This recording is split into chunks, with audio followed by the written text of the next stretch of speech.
Yes, nizere ko buri wese rero utegereje agace k'ejo ategereje kuzareba ababyeyi b'uyu nguyu Alice ndetse na Dani na Gihozo baje mu rugo, cyane ko abantu benshi duhora twumva ko buri munsi ari ababyeyi ngo bagira amakari menshi, ariko reka turebe ngo ejo cyangwa mu gace kazaza ejo nibaramuka bajemo bizagenda gute, cyane ka gace k'uyu munsi ka 19 karangiye.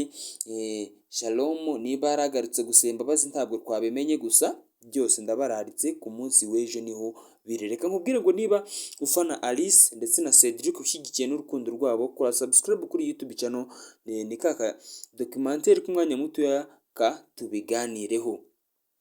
Ese wowe ukurikije uburyo ababyeyi babo bahora bavuga ko ari abanyamakari, by'umwihariko tugendeye ku byo twabonye kuri uncle wabo, ubona ababyeyi b'aba ngaba ba Gihozo, Dani ndetse na Alice nibaramuka baje kureba by'umwihariko uyu musore Cedric wakunzwe n'umukobwa wabo akora mu rugo iwabo, urabona bizagenda ute?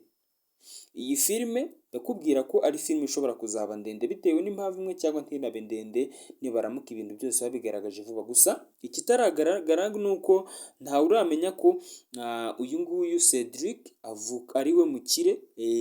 Abakobwa harimo Gihozo ndetse na musaza we Cedric bakora muri kampani ye, ikindi kandi nyina ntaragaragara, ntawe uramenya ko uriya ari mushiki we, ikindi kandi ni uko n'ababyeyi b'aba bakobwa bose bataragaragara. Urumva ko filime iracyahari kandi turacyayireba umunsi ku wundi.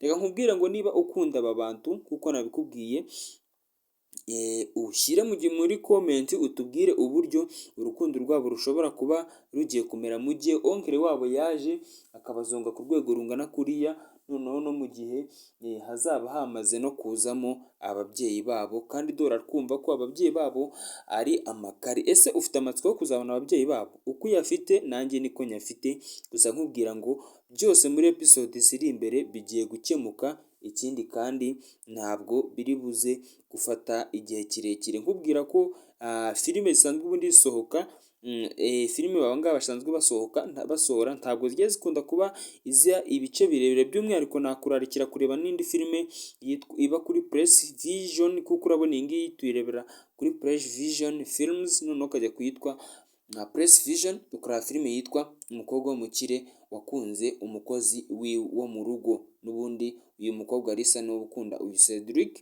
nabwo ni filime bakinnye ikagira ibice bike, gusa iyo ni filime ndende kuko iyo yagize ibice 7, ariko iyi ngiyi yo urabona ko ishobora kuzagira mu bice byinshi, rero bigatuma ari nayo mpamvu iyi filime ishobora kuzaba nziza, ndetse ikaba yanatuma abangaba tumenya ibindi bintu byinshi baduhishiye. Gusa mfite amatsiko yo kuzabona ababyeyi babo nk'uko nawe uyafite.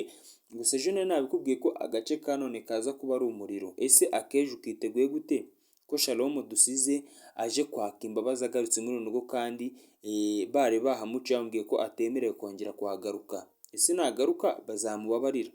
Ese urareba ukabona ubundi ari uko kubabarirwa bitewe n'ibintu yabakoreye? Anko waba ari hehe? Ko ari byo bintu nibaza umunsi ku munsi.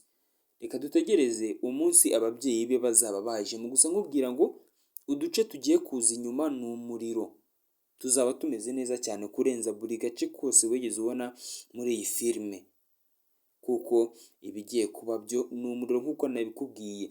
Gusa niba hari igitekerezo ufite n'ishaka kungura, watwandikira muri comment, ndetse niba nawe hari icyo uzi tutakubwiye ukaba watubwira nk'umuntu ukurikira iyi filime umunsi ku munsi. Gusa twebwe dukomantinga kuho tugeze, tukarebera hamwe ibigezweho ndetse n'ibyo tubona ko bishobora kuzakurikira. Reka ngushimire ko wabanye muri kino kiganiro twabonye ndetse Kisomanda, gusa gukora subscribe kuri YouTube channel kugira ngo tubone ibindi biganiro byinshi bigiye bitandukanye, ndetse nkomeze no kubwira wowe wakanze subscribe warakoze cyane, kandi nawe utarayikora nicyo gihe kugira ngo uyikore, tubane mu bindi biganiro byinshi bigiye bitandukanye, by'umwihariko ibigaruka kuri iyi filime, ndetse bashimira mwese abakoze like, abadufasha gukora amashare, mwese muri abantu b'abagabo cyane. Ciao ciao.